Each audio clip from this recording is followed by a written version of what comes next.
Okay. Mhm.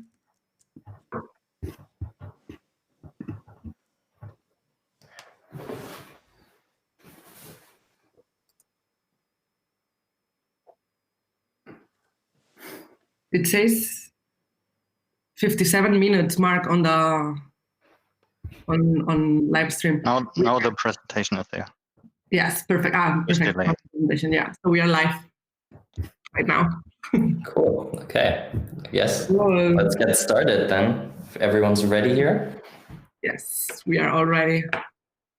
Nice. Okay. Hello and welcome to this year's Global Accessibility Awareness Day, and welcome to the Munich Accessibility Meetup. My name is Mark, and I'm going to be the host of tonight. For this event, although this is a virtual event, we would still like it to be as interactive as possible. And therefore, we prepared 3 different options, how you can get in touch with us anytime. For those of you who joined our previous event in, I think it was March, we use Slido, so feel free to go to slide.do and enter the code GAAD20 to drop your questions in the Q&A section. We will be monitoring them and we will bring them into the conversation after each presentation or at the end of our event today. We're also looking at our Twitter channel, so if you have any thoughts that you would like to contribute, feel free to pin us there at A11YMUC as our handle on Twitter. And the last option is also the YouTube live chat. We will be keeping an eye on this, so feel free to engage in that chat as well and drop us some lines. For those new to our meetup or also new to the Global Accessibility Awareness Day, I would just like to give a short intro about the GAAD for short and what it is about. Since 9 years, this is now a platform which is giving us the opportunity to take some time to get everyone talking, thinking and learning about digital access and inclusion, as well as about people with different disabilities. Because what most people are unaware of is that the quality and experience of digital services, digital content, or digital products is very different depending on the disabilities and abilities. And often people with disabilities, the experience of a product lacks quality for them. And you might think this is giving a platform to a minority, but it is actually not, because 1 billion people worldwide are said to have a disability, which means if you would put it into a different perspective, this is more people than the population of whole Europe, if you look at it globally. So it's not that we're talking about a minority, we're talking about a big bunch of people that are affected by the quality differences in experience of digital products. What does that mean in concrete? If you look at it, the most common accessibility failures are things like poor design decisions where apps or websites use low contrast text, which makes it difficult to read, not only for people that have visual impairment. Another thing is missing image alt texts, which makes it impossible for screen readers to announce the content of an image to people who rely on the technology of a screen reader, such as blind people. But it could also be missing labels on a form so that you don't know what to put in, which can cause cognitive troubles. But it's not only about technical things like technical implementations or design decisions. Accessibility is about more than that. When we started this initiative of the Munich Accessibility Meetup in 2018, we did it also for the GAAD, and we asked our audience of 16 people at that day to contribute 3 words that they associate with the term accessibility. And as you can see, one of the main terms that they contributed was empathy. So there's this one building block of technology on how to use technology the right way to support people with disabilities.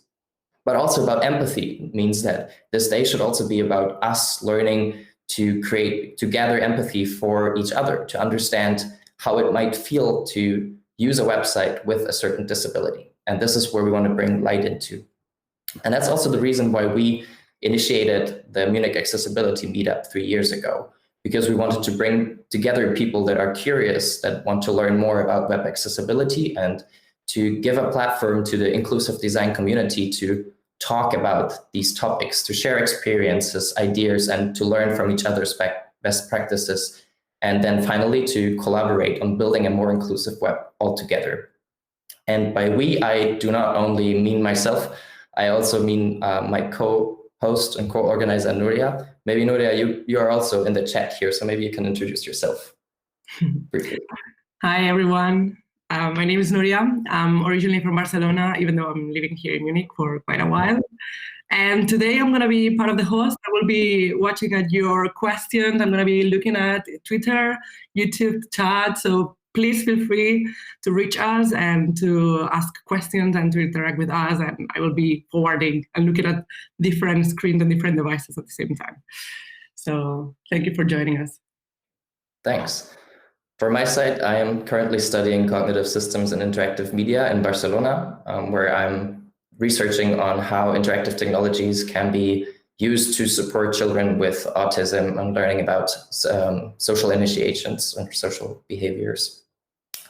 And it is not only about us too, there's also, for example, Sergey in the background, who's always helping and contributing to setting up these meetings. I hope he's joining us today. And there's also Fabian, who's making this whole thing possible today, because we have zero experience about live streaming, and Fabian jumped on board to support us. I hope you can see him in the live stream right now, waving at you. So thank you, Fabian, and big shout out to you for taking care of the technical stuff behind the scenes. And behind the team of organizers, we also have a big community who's pushing this whole thing forward. And without you, this all wouldn't make sense. And I'm very glad, I'm very happy that today we have more than 360 people signed up in our community, in our Meetup group, who's contributing their thoughts, their ideas, and who's contributing topics for future events and talks. So please keep getting involved into this thing. And if you have ideas, please reach out for us for future events. And talking about the future, let's talk about what's on the agenda for today. Today we have three wonderful speakers presenting us a variety of topics. We're going to get started with Beatriz telling us about accessible tools in times of COVID-19. So it's going to be a really recent and current topic. That's followed by Michael, who's going to teach us on how to make a CMS page tree accessible. He's currently working at Mindscreen as a software developer. And we're going to close with Franziska, who's also a new speaker at our meetup, and she's going to present us how accessibility in the workplace, what role it plays there, and how inclusion matters in there. So without further ado, I would say let's get started. Los geht's. I'm going to clap on behalf of the audience, okay? Off to the others. I guess that is my call. One.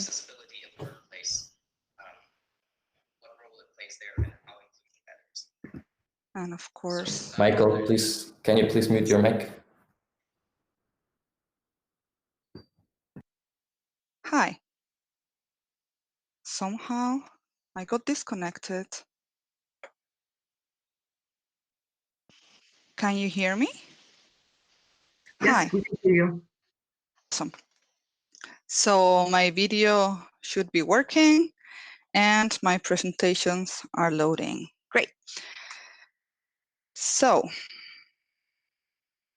before I even introduce myself, please allow me to be rude and ask you to use your phone to scan this QR code, or just go ahead and open a new browser window and type this address, bit.ly/GAAD20MUC. That's GAAD 20 MUC. I'm using Microsoft Translator today so that you can have access to a translated script of this conversation if you need it. You can choose your language as English, and then it would be like automatic closed captions. But you can also choose any other language available on the list. You could even write or talk in your own language, and everyone else in the conversation will see it in their own chosen language. Are you ready? This is the first tool I am introducing today. And in case anyone needs some extra time, I leave the code here for a minute while I introduce myself. I'm also using English subtitles in PowerPoint, so you should be able to follow along, and I'll come back to that in a minute. So now back to me. Hi, I am Beatrice, also known as Bea or just B. I like challenges, I like people, I like difference, and I need change every once in a while. I like to help, and with time and patience, I even learn to ask and accept help when needed. I am part of several accessibility groups in Germany, but I'm mostly active in the accessibility working group of the German User Experience Professionals Association. Have you seen or heard all the buzz about hands-free handshakes, how to greet each other without having to touch anything? Some people are even shaking their feet. Isn't that crazy? Well, the deaf community comes to the rescue. We can do this. I finally get to practice what I learned in my German sign language course. You can shake your hand with open fingers, that means hello, and with closed fingers, it means bye. Or you can use the love sign. It's not the rock and roll, and it's not the aloha sign, it is the love sign. So this is I, this is L, and this is Y. And all together is I love you. And it's a symbol of recognition and appreciation between the deaf and hard of hearing community. So this is what my talk is about. We've already seen translation and sign language greetings, and we'll continue with best practices for online meetings and some facts about physical accommodations. Then I'll give you some tips on how to keep focus and a neat productivity trick that I use. I will end with a couple of tricks if you need to work at night and how you can protect your phone from unwanted intrusions. Another housekeeping item. I'll focus on Apple products, but if possible, I will provide links to the tools mentioned for Mac OS, iOS, Windows, and Android in the description of this video stream later on. We'll start with online meetings and best practices to make them more inclusive. This is my daughter online meeting setup. Yes, in our house, we all have virtual meetings, even her. In case you were wondering, she is 1 year and a half. Sometimes she likes to have really loud music in the background, and right now the smashing hits at this moment are animal songs and the Der, die, das. That's a song from Sesame Street in German. For this reason, she always has her captions activated. As you can see, she is also muted because she's not talking at the moment. And this way, there is no background noise for the other attendees and no distractions for the presenter. The person speaking always announces their name when they start to talk. Hi, my name is Beatrice. You can also follow these guidelines, and at least in English, Skype, Google Meet, and Microsoft Teams provide like captions that you can activate for free. Going back to these captions you see here at the top of my slides. In PowerPoint, under the ribbon menu slide show, you can find options for subtitles. I have selected spoken language English United States, and my subtitle is also set to English, but you can choose many other languages. In case you were wondering, I have selected on purpose the subtitles position to be above the slide, so that when you look at the camera, you can read the subtitles at the top, and it doesn't look like if you were ignoring everyone and working on something else and you were not paying attention. Physical accommodations are actually the reason why I chose this topic. I saw this tweet from Nicholas Steenhout. For those of you who don't know him, he hosts the Accessibility Rules podcast.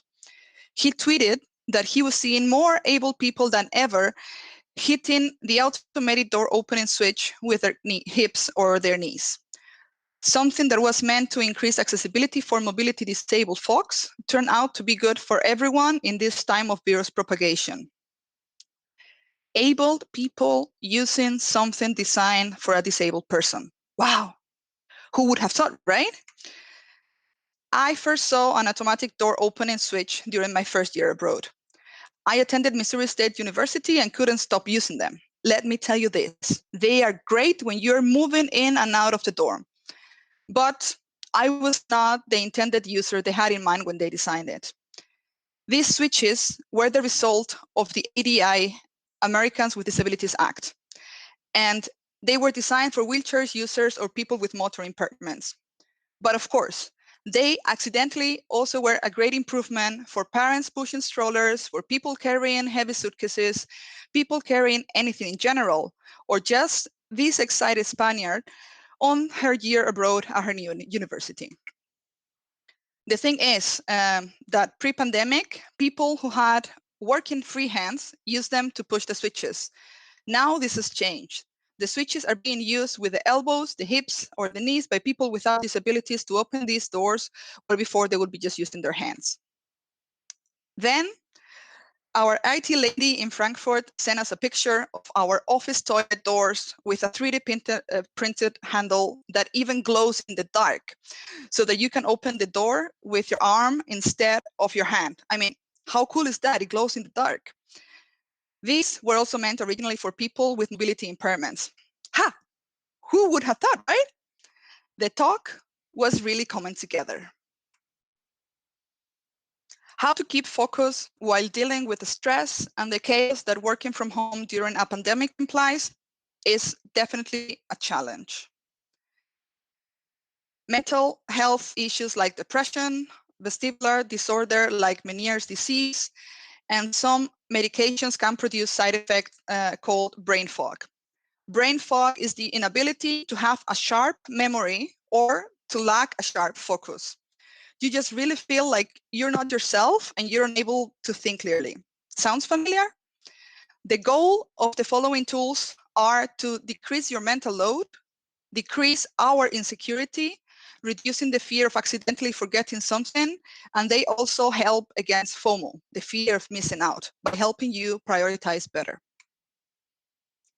To support your mental health, you can use apps to meditate like Headspace. You can learn yoga, use a YouTube playlist to do sports. Yes, your physical health has a huge influence on your mental health and your humor. I can also recommend the Resilience course on Coursera and Penn University. This is indeed a great asset during lockdown. Now, I'm going through basic methods you know for sure, just stressing how important such tools are for people with cognitive impairments, including people under stress, like you might be right now. The goal for writing notes is that they will give you security that you are not forgetting something important. You can displace the mental load from your brain to an app or a piece of paper. The goal of checklists is to help you keep track of things that need your attention at a later point. I do hate them, but I have gotten used to them and acknowledge their usefulness. The goal of a calendar is not to forget or miss appointments and meetings, but you can also check and test how your new routine works. Maybe you're at home schooling some mornings and cannot attend some meetings. Communicate this to your colleagues. Add block slots in your calendar. Available, busy, out of the office. Make sure to reserve a regular block of time for you, even if you do nothing. Doing nothing is also important for your brain. If you don't live alone, create a common calendar where you add when you are available and when you are not, including when you are flexible and can be interrupted. Then discuss the calendar proactively to check if shared responsibilities or activities are covered. Be patient, be kind, and support each other. Have you ever forgotten where you parked the car? Or have you lent a great book to somebody and you don't know who else anymore? Nowadays, we all have a camera in our pocket, and these are great use cases. Also, the artificial intelligence image search capabilities of your device will help you find that picture again. The goal here, again, is to free space in your head for things that matter most. Microsoft products have a great tool to help concentrate. It is called Immersive Reader. I'm showing you a screenshot of OneNote in parts of speech highlighted like nouns, verbs, and syllabes in dark mode, where you can also use their integrated read aloud function. In Edge, there are also a button and a read aloud menu item to activate this function. On Mozilla Firefox, you can also activate Reader View, but it sadly doesn't work everywhere else. In Google Chrome, you can install the extension called Reader Mode. This tool is also good for people with dyslexic issues, because it has also a dyslexic font, and it allows a certain level of customization. Finally, you can get rid of all those ads, all those pictures, and everything that's what was getting in the middle of your attention. In these times, some of us have the luxury and the burden of being able to adapt our work schedule to our lives. Sometimes night, while the kids are asleep, is the great time to be productive. You can change your screen settings to decrease the amount of light and blue light. You can use Night Shift for Apple devices. It's called Night Light for Windows. And on Android, there's different options depending on your version. You can also activate dark mode to help your eyes relax. I'm going to show you how to use VoiceOver to multitask. It will also help you when you have a headache or migraine, because you can close your eyes and just listen in. Open your email program, book a file or PDF in iBooks, and then click 3 times the slide key on your phone to bring up the accessibility shortcuts. Activate VoiceOver, now tap on the top of the ebook and flick down with 2 fingers. That will activate the automatic reading and will pass the pages for you. Then you can put the phone in your pocket and go on with your thing. If you run, it will also work for you too. In order to stop, press the side button 3 times again, and then tap once on the VoiceOver menu, and then double tap to select the VoiceOver that was highlighted. And you have a meeting, and the only way to get your peaceful time is to give your kids some screen time. But you are afraid your kid would accidentally send an email, delete some precious video, or call Namibia, which is not included in your flat rate. No worries, we're not judging. These are normal times. It's okay, it's not normal times. How can accessibility help me to avoid my kid making a mess of my device? Could it also help when I pass my phone to some friends or customers to show them something and don't really want them to have access to all the content on my phone? Yes, this accessibility function is called guided access in iOS and screen pinning on Android. The last tip is not directly an accessibility tool, but there is an iOS app called PikaView where you can provide a read-only photo gallery. So if you show your phone to your customers or your kids, they only have access to the folder you give them and not to the whole camera roll. In the end, my main recommendation is go ahead and learn more about the accessibility options on your device. Chances are high that you haven't been using your device to its full potential, and this might be finally the time to change that. I don't know if we had time for questions. Nuria or Mark? Thank you so much, Beatrice. I'm going to take the applause for the audience this time. For sure, we have time for questions. Let's see. Nuria, do you have any questions from the audience? From here, well, Ralph actually asked whether the slide will be available afterwards, or if whether we can share it somehow, because I think that you provide very good tools, overview, and might be useful for the people. Yes, I will try to add the links also maybe on the comments, and I can arrange with you a way to share the slides. Also, I just remember another trick. It happens to me a lot with the calendar, that I activate Do Not Disturb modus on my Macintosh, and because there's some notifications coming around in the middle of a meeting, and if you forget to turn it off, then you're not going to get any other alerts for next meeting. So it's a thing to keep in mind too. That's very good tip. Yeah, thanks so much for sharing this. Maybe you can tell us a bit, what was the biggest win for you in all of these? If you had to pick one, what was the biggest win for you to discover that? So I think the thing I'm using the most is the iPhone functionality, so the read aloud functionality, voiceover, that is usually meant for blind people. So I have a lot of books in PDF format that I never get to read because my eyes get tired. So what I'm doing right now, I'm using that when I go to bed or when I'm doing all things. And I already gotten used to the Apple voice that I chose, and I configured to the proper speed that I don't get too overexcited or too crazy about it. And I think my video went yellow, right? Yeah, your video is broken for some reason. Okay, in the settings, but anyhow, I guess I'm so far. Cool. Maybe one last question is any of the, so you said the email tool was the biggest win for you personally. Is there anything that you also took into your workplace as maybe like an empathy tool that you use for getting into the perspective of somebody else to try out features or something? So for that, I have different plugins that I use to achieve empathy. And so let me try to see if I get the camera working again. This is the demo gods failing me again.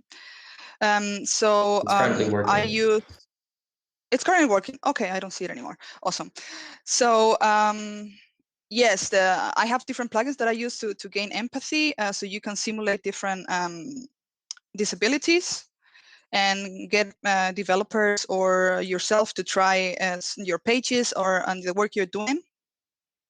And yeah, what I'm also using a lot is captions in all the meetings that I'm going to, because we have different colleagues from different places, and some of them have different accents. And if we have a meeting in English and there's German accents, I'm Spanish, and also Italian people, we have a lot of people from Prague. So it can get messy mostly also if people talk at the same time. So it's a great support to have it, also if there's noise around you right now. Thank you so much for sharing all of this. You're welcome. So I would say it's time to move on and see CMS trees being made accessible. Michael, are you there? Yes, I'm there. So I will start to Stage is yours. try to start the presentation. So I hope you now see my screen.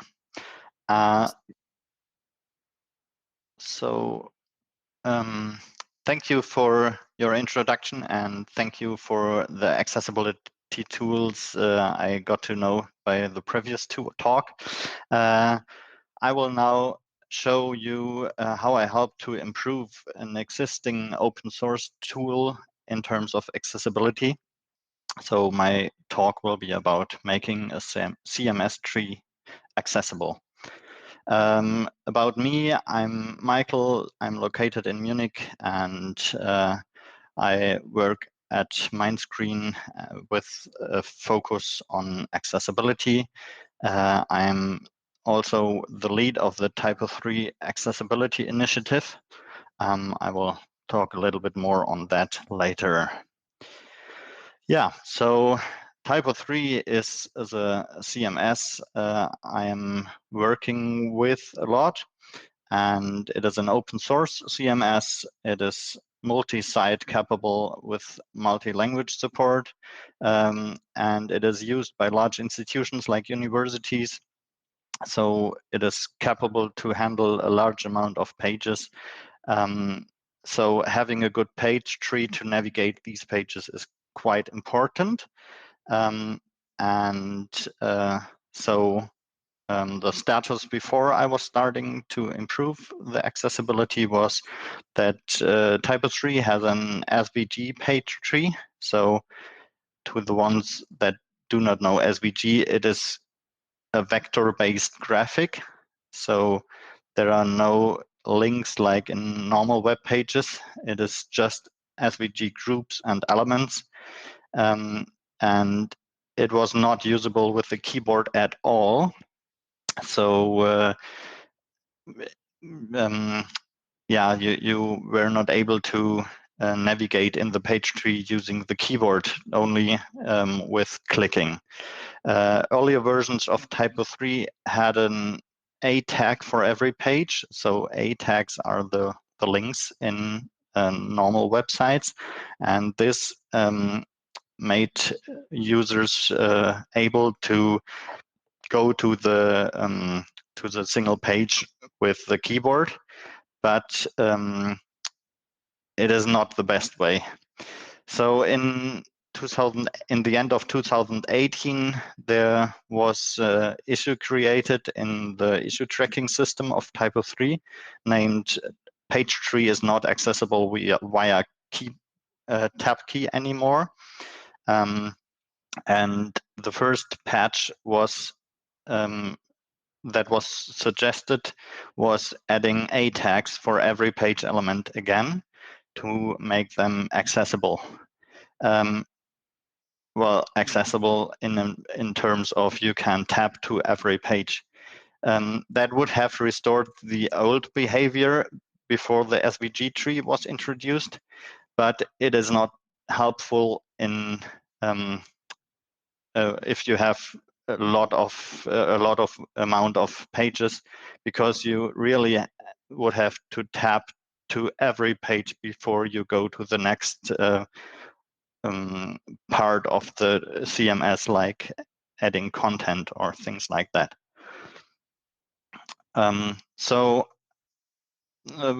Well, I thought if the solution suggested is not good, maybe I should start and plan how can I do it better.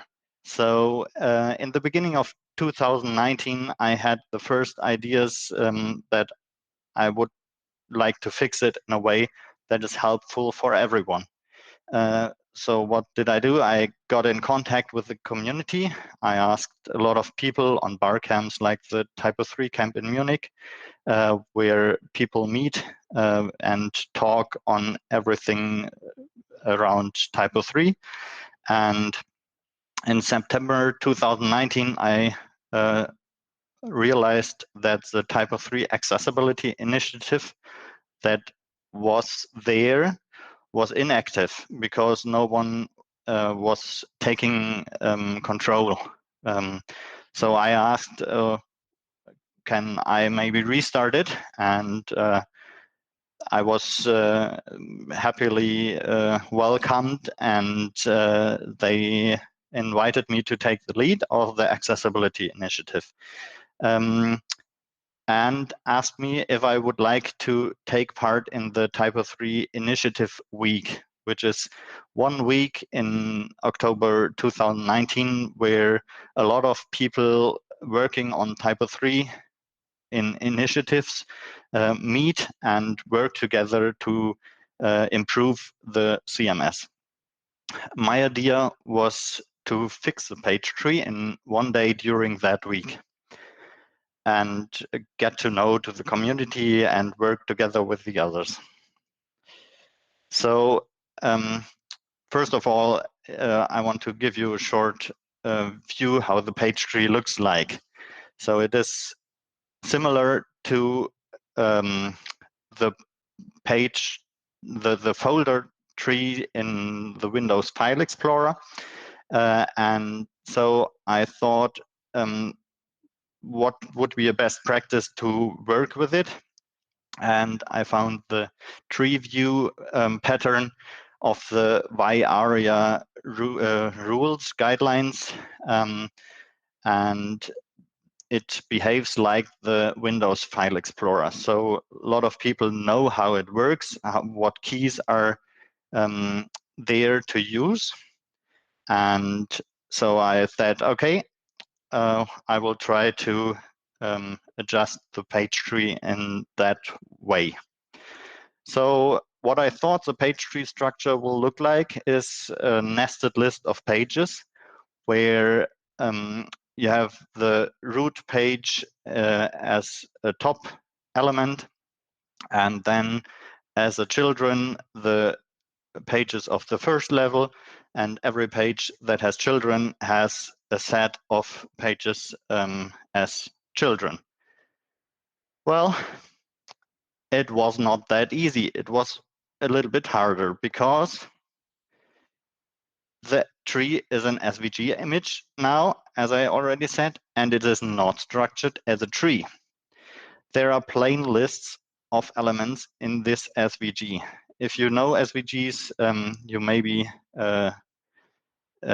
directly see there is a group of nodes which are actually rectangles, and then there is another group of so-called links, and there is a group of nodes. I will dive a little bit more into this. So the nodes BG are is a plain list of SVG rectangles. So just graphical rectangles that are used for the event handling and the selection highlighting. You cannot go there with the keyboard. The links are just SVG paths, so just lines on the screen. They draw the visual representation of the tree structure, so the connections between the pages. And the nodes, that is the part where the where the icons and the icon overlays and the name of the page are inside. So that was not all, it got even harder. For each group of these, only the nodes visible in the current viewport are present in the DOM. So you not even have all nodes of the page tree.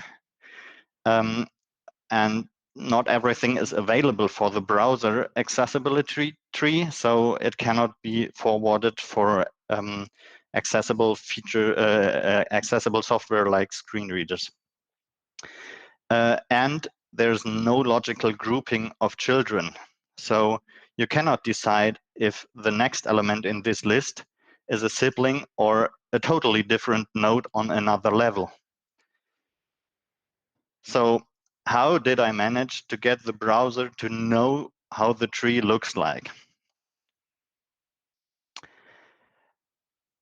I needed to tell the browser a new structure that is not really there. As there is nothing, and I was not able to change the current way of everything rendered, because you cannot switch the view. It was not an option to change this, because if you have a lot of pages, you cannot create all the DOM elements because the browser would be stuck. So there is something called YARIA, and it helps you to virtually restructure the relationships between elements. You can, for example, use ARIA owns to tell the browser the intended relationship. There's more information on this link I entered here, so you can go deeper into it there. What I did is hijacking of the link path as groups, because every parent for sure had a link. I can use this link element and give it the role group.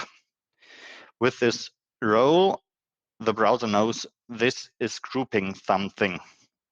And with the ARIA owns attribute, I was able to tell this group what the children of this group are. So I can group all siblings together.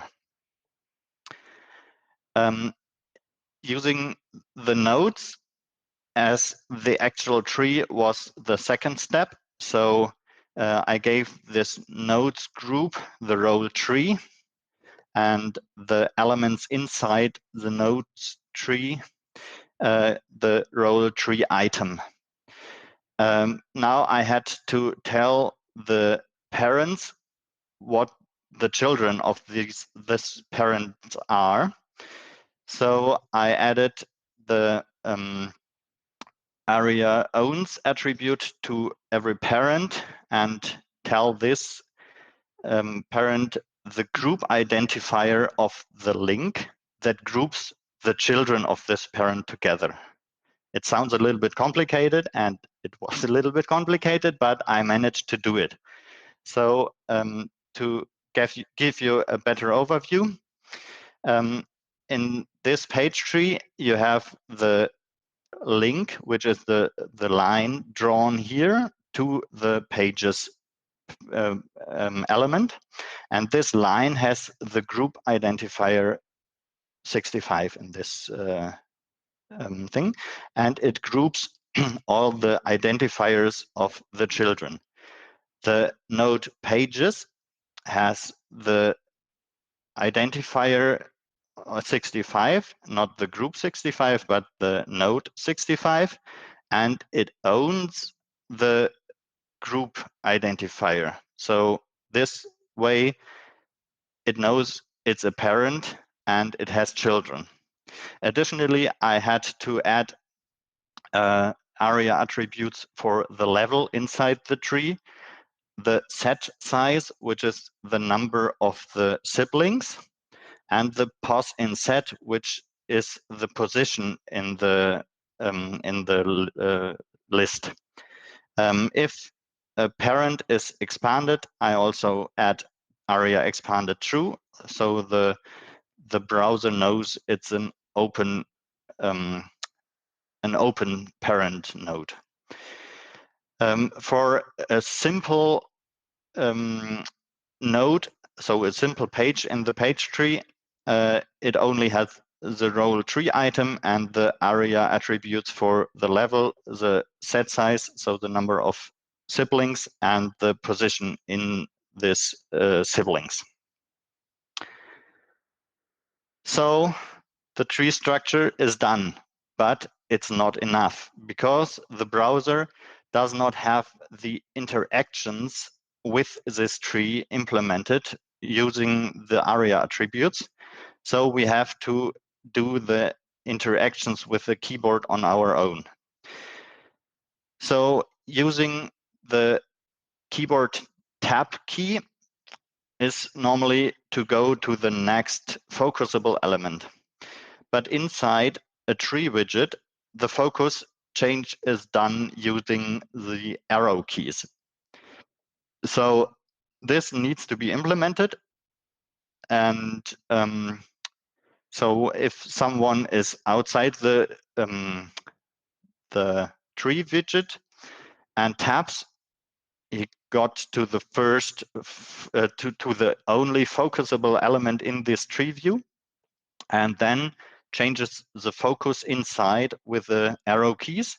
And if he uses the tab key again, he's out of the tree. So if someone wants to navigate inside the tree, he doesn't have to use the tab key. There are other keyboard interaction requirements. So the home and the end keys need to be handled to go to the first element in the list and the last element in the list. And also the enter key and the space key need to be handled. The enter key should activate the current focused element, and the space key should also activate it. But for a select tree, it should select it. As I figured out, the select the page tree of typo 3 is used again as a select tree for categories in the content elements. So that also needed to be handled. Yeah, so a short keyboard navigation demo. I made a screencast. I hope it works. So you can see down here which keys I'm pressing, and up in the page tree, you can see the actions in the page tree. So if I press the down key, it goes to the next page. I press it multiple times, it goes down, and if I press the right key, it opens a parent and shows the sub elements. If I press enter, it opens the page. If I press left, it collapses the tree elements. And for example, if I press position 1, which is home, it goes to the first element in the tree. And so that worked. Now I have to go out here. So we are accessible now. Well done. But are we done? Wait, we are still not done, because what happens if someone will break it in the future? We have to ensure it keeps working in the future. On large open source projects like Typo3, literally hundreds of developers are contributing. So we need to ensure that the accessibility of the page tree is not affected without the need of having a personal look on every upcoming change. So I implemented front-end testing as they are part of the job that needs to be done. We implemented a basic set that ensures the required functionality for focus change and keyboard interactions. So yeah, at the end, everything worked with the inside the existing testing framework that is already testing every feature and everything that is added to Typo3. So as a summary, how did I manage to get it done? I got in contact with the community on Barcamps and using the Slack channel, that is a communication channel for Typo3. I participated in a community sprint event, which helped to get a deeper inside view of how you contribute, and it was very helpful, because during the week I had a lot of help of multiple core mergers, so person that are actively developing the Typo3 core. It was at least 8 person working together with me from time to time, helping me, giving hints. Yeah, so it was very helpful to get it done. We had a lot of discussion. We added everything into the ARIA attributes. We added all the keyboard interactions that are required, and we added the tests to ensure it keeps working. The idea of fixing the tree in one day during the initiative week did not work out. But at the end of the week, with lots of work, the page tree was working as expected. Actually, everything was finally in place and merged into the master branch and working by the end of that year. So it took a little bit longer than expected, but in the end, it worked. So thank you. And yeah, I'm open for questions. Thank you so much, Michael. I hope it was not too technical. Well, no, I think it was super interesting. People might be a bit like, if you're like me, a designer, it is hard to follow along if it's really technical, but I could follow along quite well. That was really interesting. Okay, nice. Nuria, what are the questions saying? Do you have some? Yes, we actually got one question in YouTube and a couple of them in Slido, actually. So Max is asking if are all the common browsers supported, and how is the performance in general while implementing something like this? Okay, so it depends. So all browsers that are supported by the CMS are supported. So Internet Explorer 11 is not supported by the CMS any longer in version 10. So the browsers that are supported by the CMS are also supported support that. Regarding the screen reader, it is tested with Chrome and NVDA as one setup, because we did not have the time to test it with everything, every combination. That is a little bit hard and a lot of work. But if someone figures out there is a problem, we can for sure help to fix it. And there was a second part of the question. Can you maybe repeat it? It's the performance in general, because okay, I have a feeling that looks quite heavy. Well, the performance of the additions. So there's not a lot of addition to what already exists. So it is not a performance issue of the addition. With very large pages, with a very large amount of pages, the Typo 3 backend has some performance drawbacks, but because only the list of elements in the viewport is rendered, it is not that big of a problem. There is another issue in the background, because there is a JavaScript structure having all the pages, and that is the real problem of the performance, but that doesn't have anything to do with the things I did. Cool, thank you so much. Then there's another question you more or less already answered by the end, but it's how would you recommend someone who's trying for the first time to implement something like this, how to get started? Well, the first thing is, if you implement something for open source software, there most of the times is a community. So the first thing is to get in contact with that community and try to figure out who can help you. Because most of the times there are some kind of community manager that at least can tell you, go to this person and he will tell you more. So that would be a suggestion. And there are also online documentations. For example, for Typo 3, there is a quite good documentation how you can add something to Typo 3. There's an explanation how the setup is done for the working on Typo 3 and how to commit, and everything is explained quite good.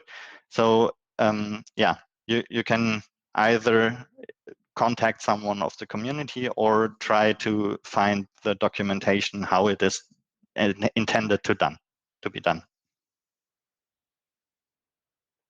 Thank you. I think there are some more questions, Mark. You have? Yeah, I saw that Franziska posted one question in our chat here, and I had a similar question, so maybe let's try to merge them. Franziska is asking if you get any feedback, like thank you messages or stuff like this after the fix, so that you would know how the changes helped. That would be interesting to know. So how did you deal with user testing and user feedback? So I got feedback from core developers. They said, well, finally I can use my keyboard with a page tree, because technically very involved people like developers often like to keep their hands on the keyboard, and they are very happy they can do it in the page tree now. We did not have yet feedback from people like a blind person using Typo 3 or something like that. But that also might be because it is implemented in the most recent version of Typo 3. It is version 10, and that just came out some weeks ago. So it is not that widespread in the usage already. Okay, so let's see what's still coming up then in that regard. Yeah. Cool. Thank you so much, Michael. You're welcome. Is there another question?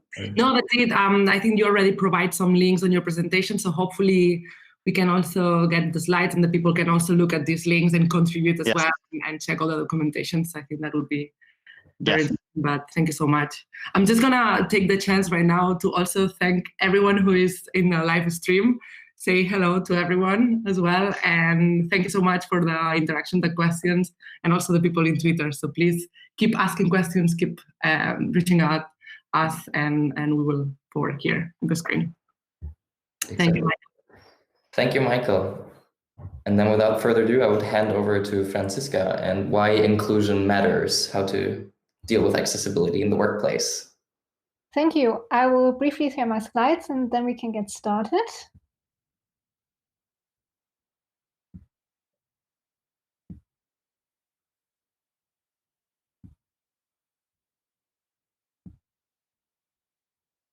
So you should see the slides just about now. Can you see the slides? Yes. Yeah, this is working. Great. So thank you for having me. It's really great to be on this meetup, especially on a day like this, right? Global Accessibility Awareness Day. So finally, we can use that bank holiday for something meaningful. At least that's what I thought in the last days. So yeah, inclusion matters, accessibility in the workplace. That's the topic of my talk today. And what that means and what that includes, I will delve into in a minute. A bit about me and why I am talking about this. So in my main job, I'm a people lead in engineering, which means that I manage IT teams with POs, designers, front and back end QA engineers, and probably a couple of other roles as well. From sort of a disciplinary and a coaching point of view, we have dual leadership, so there are tech leads as well, but I manage these teams from that point of view. Currently, I have three teams. And I'm also a freelance consultant, mostly in developer relations and community, and a couple of other things as well, including accessibility. And incidentally, I'm a co-organizer of the Accessibility Meetup in Berlin, which is how I got to know this meetup and now how I get to talk here. I'm very active on Twitter. You can find all of my musings and thoughts under the handle _frenzied. So tweet, so that we can get the message out on a day like this, so that a lot of people can take away really good thoughts and really good approaches. And thank you, by the way, for the two speakers that came before me. Really, really cool insights. I will probably follow up with you. So why am I talking about accessibility in the workplace? Obviously, being a people manager, that is something that is on my agenda as well and something that is important for me. But I have a much, much more personal view of that because I live with chronic illnesses. In fact, the one that we know what it is called factor V resistance, which is a genetic disorder. It cannot be cured. About 5% of the Caucasian population have it. The rest is thankfully free of that. And it affects everything that has to do with blood clotting and blood circulation in the body. So pretty much everything. And due to some unfortunate incidents, I also have extensive microbiome damage. So food intolerances, and Beatrice, you mentioned brain fog. That is something that people with that have a lot. I'm luckily free from that, but I have a whole host of other challenges. Lost 15 kilos, so it's quite a challenge sometimes. Just living with that. But it also gave me this view of, okay, what can we actually do, especially in the workplace, and especially when you have things that are not well researched, are not well known for people. When you see a blind person or when you interact with a deaf person, it becomes pretty clear very soon what they have. With me, that's not the case. When you look at me, I'm functioning, I look healthy, at least at first glance. And just having that perspective really is important for me. And also, I get some really, really interesting reactions. So I have things like, to me, you are normal. I don't see your disability at the workplace. This is a direct quote from one of my managers in the past, who probably it came from a good place. He wanted to assure me that, yes, you're completely normal. But for me, it's actually like, yeah, but why are you categorizing me? Why is this happening? I was totally confused. And at the end of the day, quite disappointed as well. Are you sure it's not psychosomatic? One of the classics. We get that all the time.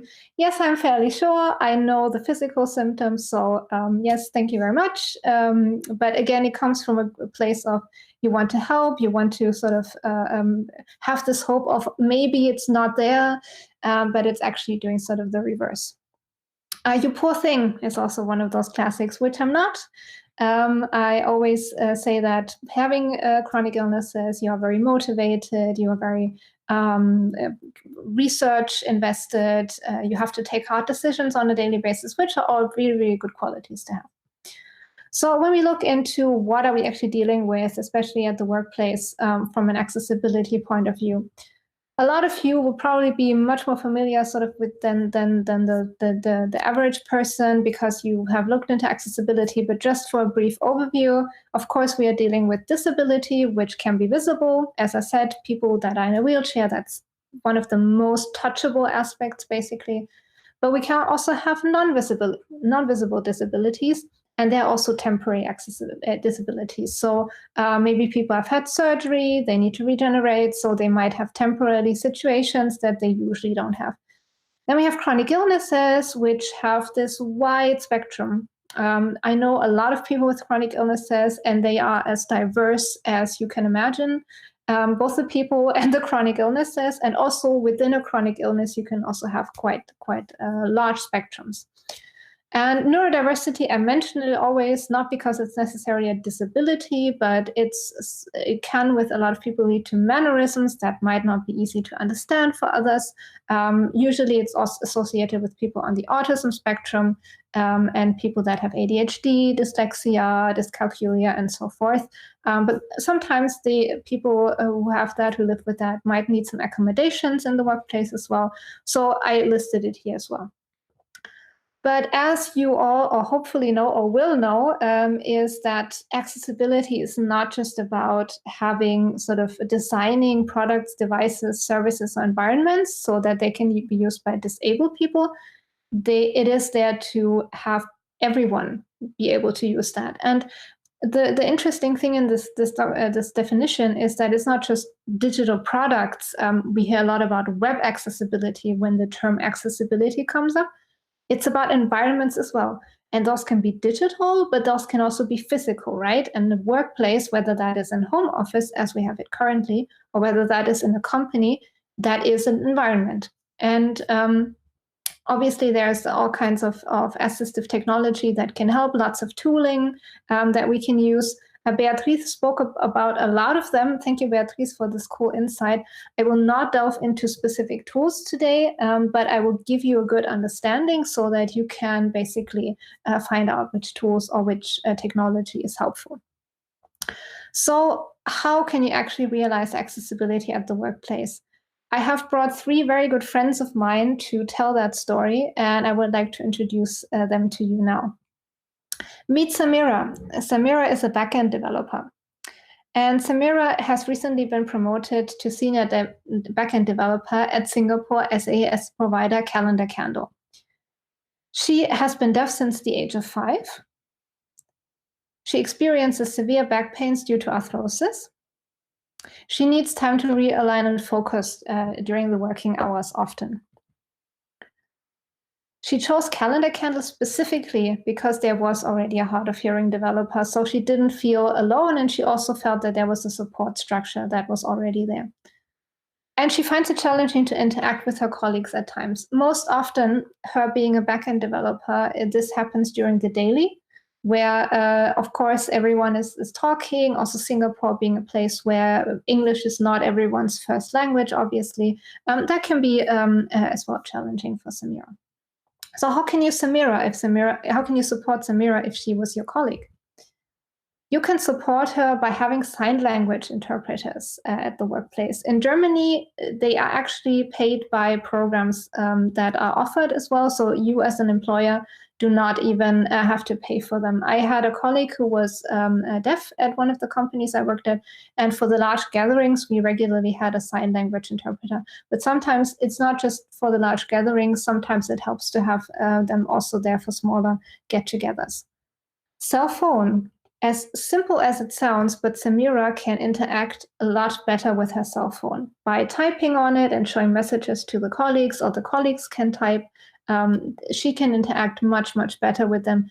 it's a very simple thing if you think about it, but might be a bit of a hurdle when you work in a team or in a department where usually there are no cell phones available.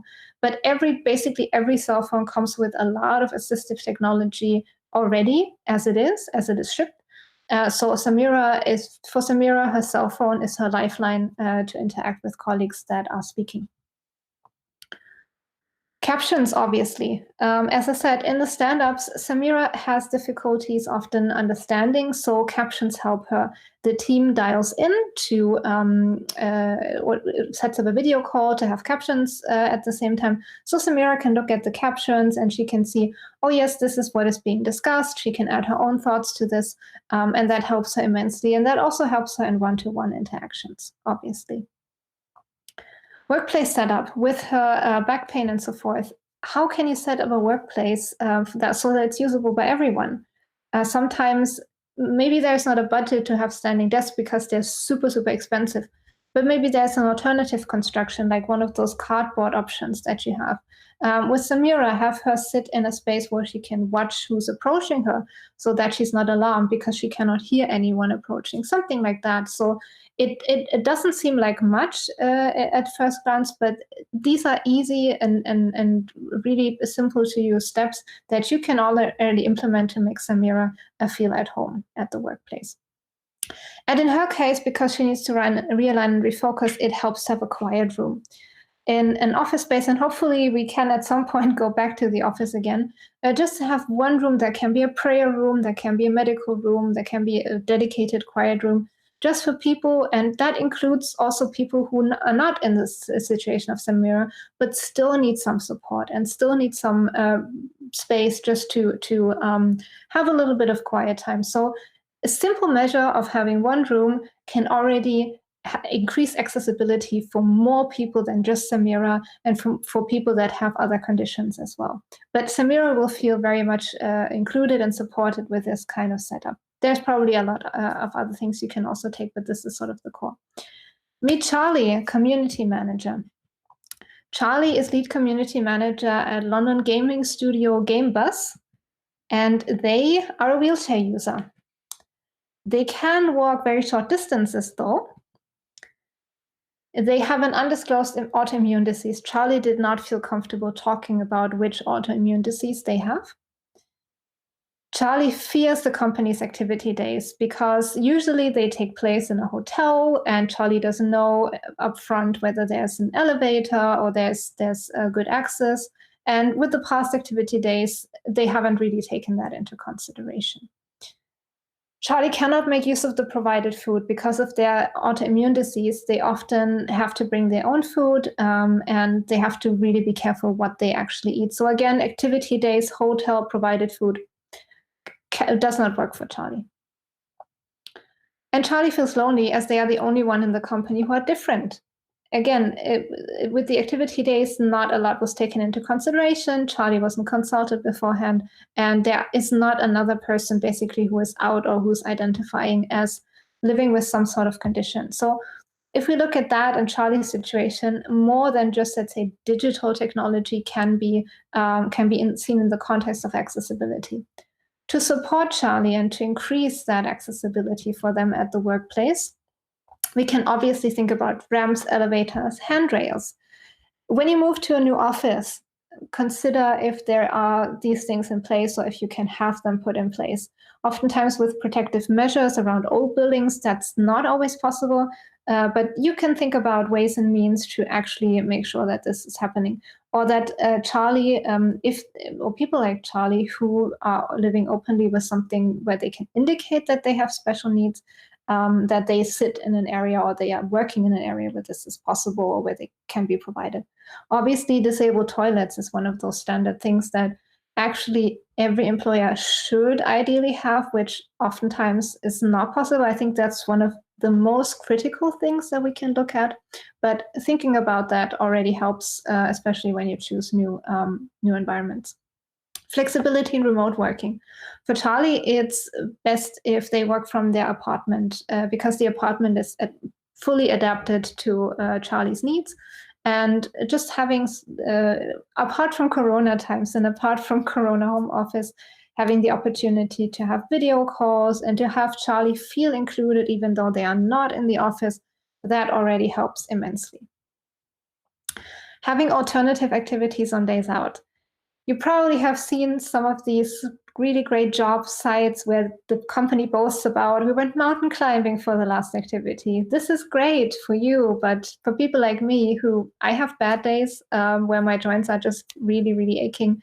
Charlie, for example, would be completely horrified by the prospect of having to have sort of very physical activities on days out. And that already includes a big, big chunk of talent out there that you could get if there was another message, which is there are alternative activities that everyone can do, or there are more activities so everyone can pick and choose. And with the food, sometimes it's not just about sort of the fancy tooling or the fancy equipment and the big costs and so forth. Sometimes it's as simple as having an anonymous survey asking for food preferences. If there's someone on the team who has allergies, or as in Charlie's case, has an autoimmune disease and they need to take care, sometimes you cannot even cater to any of the preferences, but you can at least try. And you can give people, whether they want to be out or not, the opportunity to tell you so. Meet our third friend, Kwame, who's a technical writer. Kwame is originally from Ghana, and he joined Action, the provider of an accessibility suite in New York. He immigrated to the US to have better working conditions. It was good in Ghana, but he felt that in the US, companies are a bit more inclusive. He is legally blind, so that means he cannot see contrast or anything like that. He does not have full use of his vision there. And that is a mistake, by the way, sorry. He uses the company screen reader all the time, obviously, to do his work, whether that is looking at code, whether that is looking at his own texts. And interestingly enough, with assistive technology, some systems have better built-in support, other systems have less good built-in support. Sometimes you can get that support, for example, by installing a screen reader or having some tooling that connects or that helps, for example, with using an IDE, using other programs as well. But generally, screen reader is something that already helps Kwame immensely. He, however, cannot sign off on articles because he cannot see the pictures in the articles, and he cannot provide alt text. So he is supported by colleagues with design reviews on that. So he does rely on other people to have him sort of do the final step, which does not mean that Kwame isn't the super awesome technical writer he is. He loves writing and he writes amazing texts. And he is at the same time disappointed that Action caters well to his needs as an accessibility suite provider, but constantly disregards employees with less severe illnesses. So there were some comments in the company that, oh, this person is not as heavily impacted as some other people, like, for example, Kwame. And so it's not that important to look at that. So he feels that, especially as an accessibility provider, the company should think differently and approach that differently. So how can you support Kwame and how can you support his colleagues? Screen readers, obviously, as I mentioned. Voice technology is super awesome. Voice technology works in so many contexts. It's not just about using like a laptop, even using an elevator, for example, or getting around a building. Voice technology can help immensely with that. People who are out, people on the team who feel comfortable enough to speak about what they have and what they live with, right? And as an employer and as a colleague, you can contribute to making that atmosphere happen. You can enable this kind of atmosphere for other people. So please don't hesitate to, if you have something, be bold, courageous, speak about it. Or help others to be able to speak about it, make them feel comfortable and welcome and included enough. And then, of course, also this matter of weakness is accepted, right? Oftentimes in society, disabilities and chronic illnesses are seen as something that, oh, this person is like suffering in the corner. In German, we have sort of this terminology, gefesselt an den Rollstuhl, which means chained to the wheelchair, which is horrible if you think about it. I see it differently. As a person living with chronic illnesses, and Kwame obviously feels the same, we take hard decisions on a daily basis. We are faced with having to research a lot and advocate for ourselves. And those are all really, really good qualities, especially managerial qualities that we bring to the table. So actually, and plus having a very, very high empathy level for other people, for ourselves, in our perspective, and thereby seeing that for other people. So that already makes a team super diverse, super creative, super accepting and embracing. And that is something that can actually be celebrated instead of being seen as a weakness. Anti-bias training obviously helps with that, right? To make sure that people just think about what kind of approaches they have, what they think, how they act, how they speak, and just to reflect on some of the things that they might have done that they could do differently. This helps immensely. I participated in some, and I can tell you this is great. It can be diversity training, anti-bias training. There are lots of opportunities out there. And my personal favorite is obviously coaching, being a people coach myself in the workplace. Sometimes you can do mentorship, you can do training, you can do all of those things, but people need to come to their own conclusions. And helping them in one-to-one settings or in a team setting, in a team coaching, to realize how, for example, to give feedback, to be open to feedback, to create an inclusive culture. That is a really, really good toolbox that does not need any assistive technology, but basically needs your brain and your focus and you caring about the people on your team to do that with them and to go on that journey and that path with them. So when we look at all of that, as I said, there are a lot of tools, and we have seen some of the tools mentioned in the previous speakers' talks, which is amazing. At the end of the day, especially when you're an employer, when you're a colleague, when you're a friend even, the most important thing is your mindset and how you approach things. Ask yourself, do you perceive a difference between the normal and the unusual? How do you perceive people with disabilities and chronic illnesses, and how do you actually talk to them? Because once we change our mindset, once we have sort of that switch where we do not perceive the seemingly unusual as unusual and accept that there are a lot of realities out there, lots of perspectives. My reality does not have to be your reality does not have to be mine, but we can still embrace and tolerate that and take that into consideration. And if you do that, you will already be in a state of mind where accessibility is not even an afterthought. It's something that you embrace and that you proactively do, because you don't assume that basically that is the unusual. So just to summarize some of these thoughts, don't assume that everyone can eat, do, or practice everything. If you just go away from that assumption, that is really, really good, because it already changes your thinking. Don't reduce people to their disability at the same time, right? We do live with the things that we live with, and that's one of these aspects. I often get asked, I meet a person in a wheelchair, can I ask them what they have? Yes and no. Get to know them first. Get to know their personalities, their hobbies, their interests, what they love, what they dislike. And by having that, you see that people are multifaceted, and this is just one aspect of them.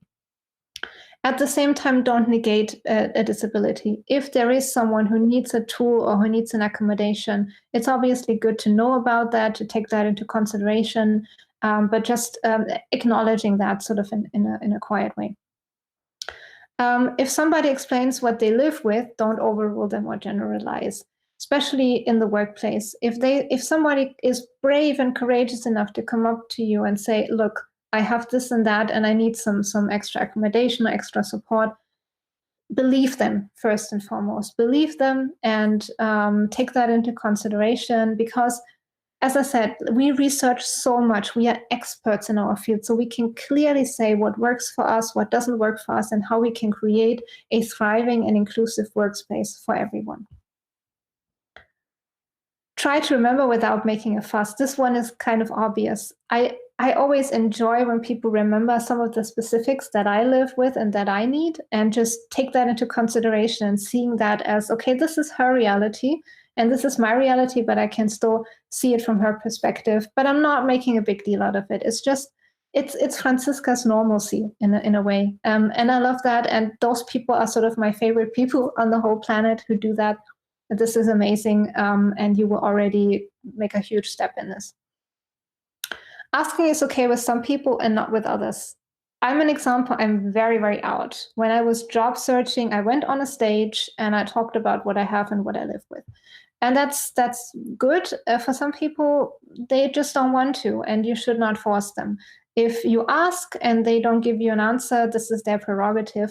You can still ask, of course, but some people are just not really comfortable with that, maybe because they haven't yet found that there is an acceptance or that they are embraced enough. So it's okay to not disclose everything right away. People with disabilities can be high performers, and we are high performers. I always say that I've proven my weight worth in gold, and my brain is still, and even if my brain wasn't functioning, I still have great abilities and things that I bring to the table. So just because one thing might physically or mentally or in another area not work as you would expect it to, does not mean that we cannot be high performers. We can be, we are, and we have that drive. Work with everyone to create working conditions to thrive. That is the most important thing, right? As I said, listen, embrace, think about your mindset. And then once you provide those working conditions, that can be small change, that can be a big change, big impact, whatever it is that you do, if you have that, you will see that people will surprise you and they will create awesome, creative, super amazing things, products, if we're speaking about tech, that take a lot of perspectives into consideration. And we all know, the numbers all tell us that the more diversity we have on a team, the better it is. And just to give you one example of, or just to summarize, the most important thing you can have is heart. If you have that, you will succeed. And as I said, you will be our dear friend for the rest of our lives, and we will cherish you, and you will be one of our favorite people. And to give you one example to summarize and to end this talk on some of the really, really low-level things you can already do to increase accessibility and inclusion in your company, is having a people manual. A people manual is basically an artifact, is a document that you have a person write. That can be a person in your team, that can be a colleague, a boss, can be someone that reports to you. And I would recommend that everybody writes that. A people manual basically encompasses, and this is my suggestion, by the way, how I would describe myself, what I expect of others in the realm of interaction, communication, behavior, culture, what is important to me, specifically in values and beliefs and habits and rituals, what I need to thrive at the workplace, which can be health and well-being and workplace design, and just to spice it up a little bit to add some interest, because we're not only work-focused. And by giving people, by having everybody do a people manual, everyone can choose whether they want to have a one-pager or they want to write 6 pages. They can choose how much they want to disclose. But by having everybody write something like that about themselves, you normalize this behavior of actually talking about your needs and your accommodations in the workplace, whether you have a disability, a chronic illness, or condition or not. And I can tell you, I've implemented this in 2 companies now. The insights you get from your colleagues and their working styles and how you can actually work better together, they are amazing. For me, in some areas, they have revolutionized collaboration with them. It's really, really happy. And it made our collaboration much, much better at the end of the day. So I can really recommend this. My example you find here, which I did at the current workplace, where I also very, very openly, as a people manager to my direct reports and vice versa, talk about the fact that I do things sometimes differently, but it's all right, it's okay. And this is how they can actually support me, sometimes by not doing something and sometimes by doing something.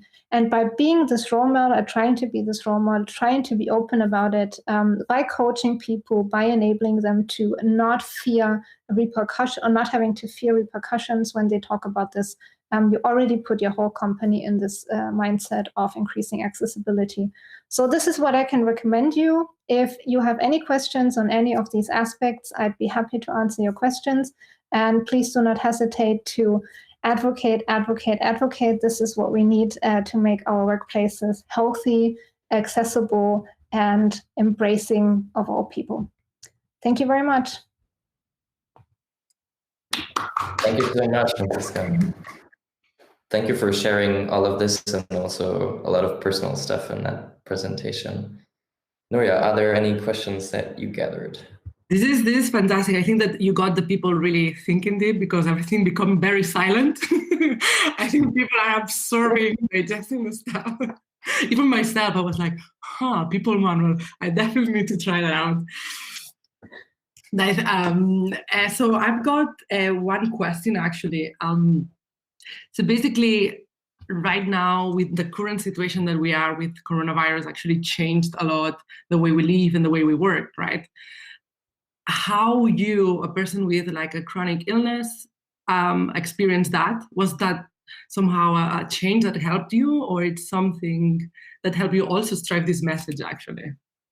One of the first things that I think I tweeted about that as well was like, for me, not a lot changes. But also I feel like a lot of people now experience my reality, which is good, which is increasing empathy, because stuck on the weekend at home, you cannot go out, you are lying on the couch unmotivated. Welcome to my world. So I was like, yes, this is good. People will actually understand. I think Nuria is gone now. Yeah, she was kicked out. Just to continue. So it was really good to have that perspective and to have people experience, as tragic as it is, and it's horrible to hear of people dying and so forth. I try to see the good in that situation. And this is, and also just to have sort of that normalcy of remote working, where a lot of companies now say, well, it actually kind of works for us. Why don't we continue? Or why don't we have remote first after all of this? This actually helps. I'm not saying that every person with a chronic illness or disability will want to work at home, but I'm not saying that it's not something that can help. So it can help. It can and it cannot. You have to assess the individual situation. But yeah, from that perspective, I was just, this time finally, people will realize how it is. It definitely changed a lot the way all of us also scope the work environment in general. Yeah, so we've got a question more in YouTube. So it says, actually it's from Beatriz, you want to ask it?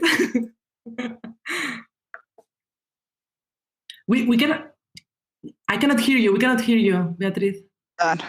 The bottom. Do you have any templates or resources to kickstart the People Manual initiative as an example? Yeah, maybe you share that. Basically the template that I came up with. And yes, I'd be happy to share that. If you need that template, I can. Basically, the template is what I listed in the slides, and then it's up to the person to fill the spaces. But I found that having a structure helps people, because in the first company where we implemented that, as I said, one person had a one-pager, and mine was a 6-page full of sarcasm, loaded with quotes and funny stuff. And then that can be overwhelming for people as well, right? So to provide a structure, you sort of give them, think about your habits, think about your beliefs, and then they can fill that blank. But at the end of the day, it's up to them. So I'd be happy to share my specific People Manual with you. I'm very open in this. But generally, it's on the slide, and if you follow that structure, then people can color in the lines. Awesome, thanks a lot.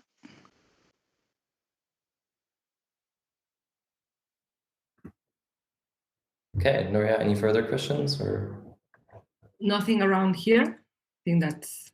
Okay, maybe we can gather all the people, all the speakers together. Maybe Michael and Beatrice, you can join the round again. Nice, sweet. First of all, thank you so much to all of you who participated in this, and also to the people that took the time to watch our talks and participated in celebrating the GAAD today. I would like to ask you folks here in the chat, maybe also Nuria, you can participate. If there's one thing today that you've learned, like what are you taking home? Is there maybe one thing that blew your mind where you're like, oh, wow, okay, I didn't know that. I can start. Beatrice, your aspect of brain fog and how you deal with that impressed me a lot, because as I said, with microbiome damage, you get to exchange a lot with people that have brain fog.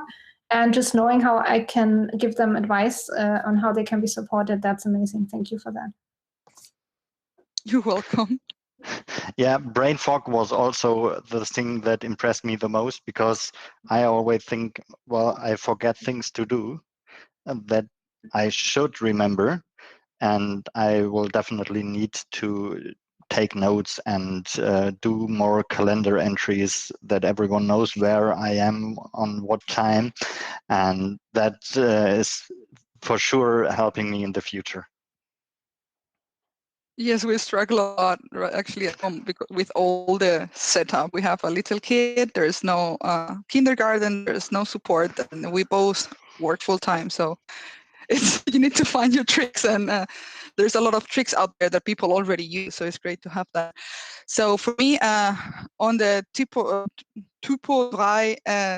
3 elements, it's a bit out of my league. I used to do Typo 3 like when I was in 6th, like many years ago, and accessibility was not even a thing back there. And from you, Francisca, I take the Pulse template that I'm looking forward to implement in our company. Follow up in these lines, I would also say, yeah, the people manual, definitely. As a person who is a team lead myself, I think this is something could be very useful to understand a little bit more the people and accommodate us a little bit, because sometimes you take just things for granted. And that should never be the case. And I think that this is just a little simple exercise that could help a little, especially in teams, to get to know each other as well, and actually to make the space more inclusive for everyone. So thank you so much. But for all of them, actually, it was really, really insightful, all the presentations. A pleasure. Okay, to sum up that event, thank you again also for sharing these insights. To sum it up, we're already looking forward to our next meetup, which is number 7 and probably coming up in July, August. So stay tuned on our meetup page for the final date. And if you would like to contribute in any way, I don't know if we're going to do it virtual or not, that's still open for discussion. But if you want to contribute, for example, as being a speaker, feel free to go to bit.ly/alimuk and submit what topic you would be interested to present. And we're happy to be in touch. The link is also in the YouTube description, but feel free to reach out for any other channel that we have, like Twitter or Meetup directly, if you want to get in touch. Also, if you have questions for the speakers afterwards, feel free to drop us an email or contact us through Meetup. I'm happy to forward them and get you guys speaking. Otherwise, I think this is it for today. Dankeschön from our side for joining in or watching it later. I guess that video will be available on YouTube afterwards. Yeah, happy GAAD, everyone, I would say. Thank you, everyone, for joining us. That was great. It was really great to meet you all, and thank you for following up on Twitter and on YouTube as well, everyone. So have a wonderful evening, the rest of you. With that, thank you and goodbye. Bye. Thank you. Bye-bye.